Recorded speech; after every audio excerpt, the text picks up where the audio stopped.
So what if I told you that the secret to leading your clinical team through a major crisis doesn't come from a medical journal, but from the guy who built one of the world's biggest tech companies? Today, we're jumping into Andrew Grove's classic book, Only the Paranoid Survive, which is a really big topic of conversation in the Culture Coalition. And we're going to unpack a powerful survival skill for every single healthcare leader out there. Let's get into it. You know, at first glance, it seems like two totally different worlds, doesn't it? I mean, one person is navigating the crazy, volatile world of silicon chips and market swings. The other is right there on the front lines, navigating the life and death complexities of a hospital. But way down deep, they share this one fundamental survival skill that has become absolutely crucial in today's healthcare world. And there it is, a healthy paranoia. Andrew Grove, the CEO I was talking about from Intel, he famously argued that success is actually dangerous. Why? Because it makes us complacent. He was convinced that to really truly succeed, leaders have to develop this constant, vigilant awareness of all the little shifts in the background, the things that could signal the next huge threat to patient safety or to your team's morale. All right, let's start in a place you know really, really well. That feeling of controlled chaos on your unit. You know, the constant flood of information, the high-stakes calls you have to make, that feeling that you're just keeping your head above water. Well, that's business as usual. And that's the very thing that can trick us into feeling safe, right before the world changes under our feet. This famous line from Grove, it isn't about creating fear or anxiety. Not at all. It's about building a defense against getting too comfortable. You know, in our world, in medicine, a tiny missed detail can have massive consequences. And in that environment, the comfort from yesterday's successes, well, that can be the most dangerous thing in the world. This is all about staying sharp, especially when things seem to be going great. So, Grove actually gave these moments of massive change a name. And if you can understand this concept, it's like adding a brand new, powerful diagnostic tool to your leadership toolkit. It helps you turn that kind of vague, paranoid feeling into a really focused strategic plan. He called it a strategic inflection point, or a SIP for short. It's that exact moment when the ground just completely shifts beneath you. It's when some new technology or a new policy or even a change in what patients expect from us suddenly makes all our old habits obsolete. It's a fundamental change of direction for your unit, for your service line, maybe even for your whole career. This slide just nails that feeling, doesn't it? Before, on the left, everything's clear. Our protocols work, we know what to do, our experience is our best guide, but then you hit that inflection point. And boom, you're in the fog.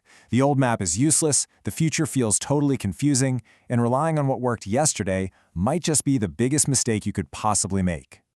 So the big question is, how do you see one of these things coming before you're right in the thick of it? Well, Grove pointed to 6 key forces we should always be watching.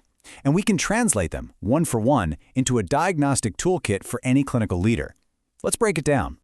Okay, think of this chart as your personal radar system. It forces you to look up from the daily grind and ask those bigger questions. You know, are those rival health systems down the road changing how they deliver care? How are our patients' expectations changing what we do every day? What about that new digital health startup? Is that a threat? Or maybe, just maybe, an opportunity? See, this is how you take that vague worry and turn it into structured, vigilant watching. Now here's probably the most important part of all. These signals, they almost never come from the top down. Grove learned this lesson the hard way when a salesperson way out in the field warned him about a new competitor nobody was paying attention to. In your world, it's the nurse who sees the flaw in the new EMR or the APP who keeps hearing the same patient complaint over and over. They are your early warning system. The real question is, are you listening to them? Okay, so you've used your diagnostic toolkit.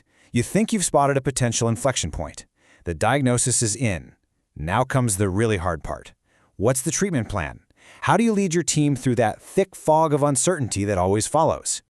Leading through a huge change is so difficult because you're not just fixing a technical problem, you're actually fighting against your team's own history of success. There's this huge emotional pull to the way we've always done things. And when you have to let that go, it can cause real confusion and honestly, a real sense of grief for your team. Your job as a leader here isn't to pretend you have all the answers. It's about providing clarity when everything feels like chaos. So first, you got to acknowledge the fog. Just be honest with your team about the uncertainty. Second, you have to give them a simple, clear vision to rally around. And third, and this is the big one, you have to walk the walk. The projects you get behind, the meetings you show up to, that sends a much louder message than any email ever could. So why do all this? Why should you adopt this mindset of healthy paranoia? Well, because the prognosis for leaders who get good at seeing and navigating these inflection points is fantastic. It has a direct, positive impact on your patients, on your team, and on your own career.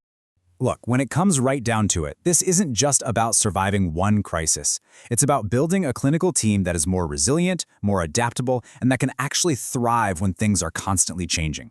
When you anticipate risks, you keep your patients safe. When you provide clarity, you fight back against burnout.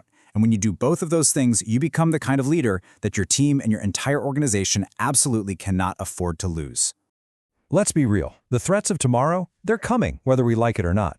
But by adopting this mindset from Andy Grove, you're not just getting ready to survive them. You're actually getting ready to turn them into your team's next great opportunity for success. And that's the real power of being just paranoid enough. Thanks for joining me for this explainer.